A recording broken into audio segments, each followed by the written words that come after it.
اس لیے بسم اللہ کے دو معنی ہیں۔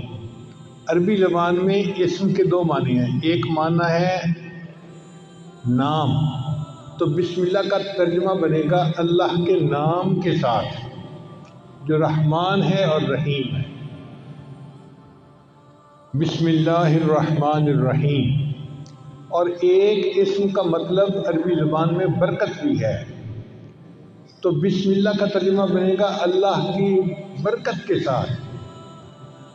ہمیں یاد ہے کہ ہمارے گھر میں جو بڑی بوڑھی عورتیں تھیں نا پرانے زمانے کی، وہ اٹھتے بیٹھتے اللہ دی برکت نال، اللہ دی برکت نال، یہ لفظ بہت پڑھتی تھی۔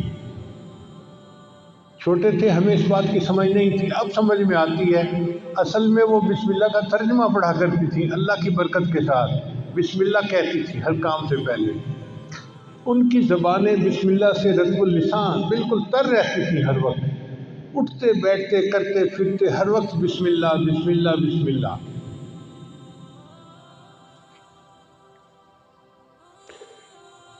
ایک نقطہ اور ذہن میں رکھیے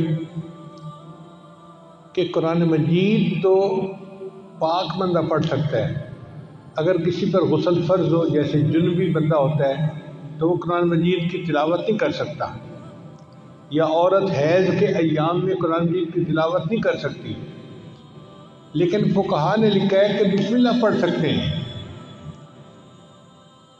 کتنی عجیب بات ہے کہ بسم اللہ الرحمن الرحیم وہ قرآن کی آیت ہے مگر اس کو پڑھا جا سکتا ہے۔ تو ایک خاتون تھی امرا فرغانیہ، ایک وادی ہے اس کا نام ہے فرغانہ وادی، اس میں بڑے علماء ہیں، اندجان مرغنان یہ وہاں کے شہر ہیں۔ ہدایہ جنہوں نے لکھی قاضی برہان الدین المرغنانی رحمۃ اللہ، یہ بھی وہیں سے تھے۔ تو امرا فرغانیہ سے کسی نے پوچھا کہ کیا وجہ ہے کہ عورت حیض کے دنوں میں قرآن مجید کی تلاوت تو نہیں کر سکتی، لیکن اگر وہ بسم اللہ پڑھنا چاہے تو بسم اللہ پڑھ سکتی ہے؟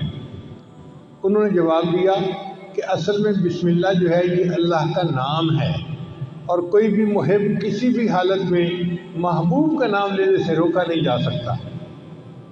یہ نہیں کہا سکتا کہ اب تم محبوب کا نام نہیں لے سکتے، جس حال میں بھی ہوگا وہ محبوب کا نام تو لے سکتا ہے۔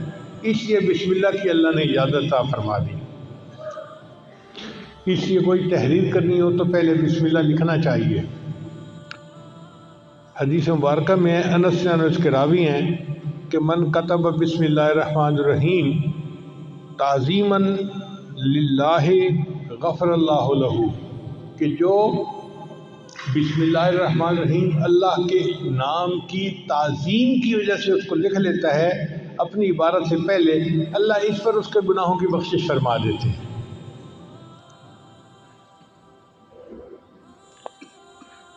ابو ہریرہ نے روایت کرتے ہیں، یہ در منصور کی روایت ہے، قال رسول اللہ صلی اللہ علیہ وسلم کہ نبی علیہ السلام نے ارشاد فرمایا کل امر ذی بال لا یبدأ فیہ بسم اللہ الرحمن الرحیم اقطع، کہ ہر اچھا کام جو بسم اللہ کے بغیر شروع کیا جائے تو وہ برکت سے خالی ہو جاتا ہے اچھا کام لیکن بسم اللہ نہیں پڑھی، اب اس میں برکت ختم ہو گئی۔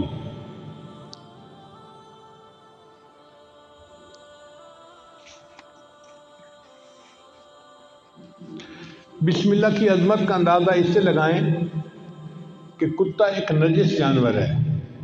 حدیث پاک میں آتا ہے جس گھر میں کتا ہوتا ہے وہاں رحمت کا فرشتہ داخل نہیں ہوتا، اس لیے شکار کی نیت سے کتے کو پالنے کی اجازت ہے، یہ حفاظت کی نیت سے، مگر اس کو گھر کے باہر رکھا جائے، گھر کے اندر نہ داخل کیا جائے۔ اگر گھر کے اندر کتا آ گیا تو گھر میں سے برکت ختم ہو جائے گی، فرشتے اس گھر میں نہیں آئیں گے۔ تو کتا اتنا نجس جانور ہے۔ نبی علیہ السلام نے ارشاد فرمایا اگر کسی برتن کو کتا سونگھ لے تو اس برتن کو 7 مرتبہ پانی سے دھوئیں اور 8ویں مرتبہ اس کو مٹی اور ریت کے ساتھ دھوئیں تاکہ اس کی نحوست برکت ختم ہو جائے۔ اب جس کتے کے سونگھنے سے برتن کو 8 مرتبہ دھونا پڑتا ہے وہ کتنا نجس ہوگا۔ لیکن حدیث پاک میں آتا ہے کہ اگر شکار کے لیے کتا پالا ہوا ہے، پہلے زمانے میں خرگوش کا شکار کرتے تھے کتوں کے ذریعے سے، تو نبی علیہ السلام نے فرمایا کہ اگر کوئی بندہ شکاری کتے کو چھوڑنا چاہتا ہے شکار کے لیے اور بسم اللہ پڑھ کے اس کو روانہ کرتا ہے اور وہ کتا مرا ہوا شکار لے کے آتا ہے، یعنی پکڑنے میں وہ مر گیا، شکار وہ خرگوش مر گیا، اب وہ مرا ہوا جانور بھی ہے، وہ بندے کے لیے حلال ہوتا ہے کیونکہ اس کے اوپر اس نے بسم اللہ پڑھ لی تھی۔ عدی بن حاتم تائی کے بیٹے تھے، صحابی بن گئے۔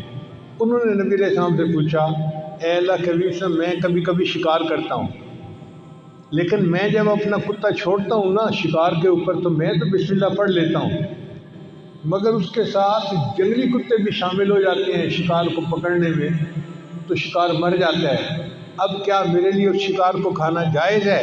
تو نبی صلی اللہ علیہ وسلم نے فرمایا نہیں، جائز نہیں، اس لیے کہ ان کتوں کے اوپر بسم اللہ نہیں پڑھی گئی، اس لیے ان کا شکار حلال نہیں۔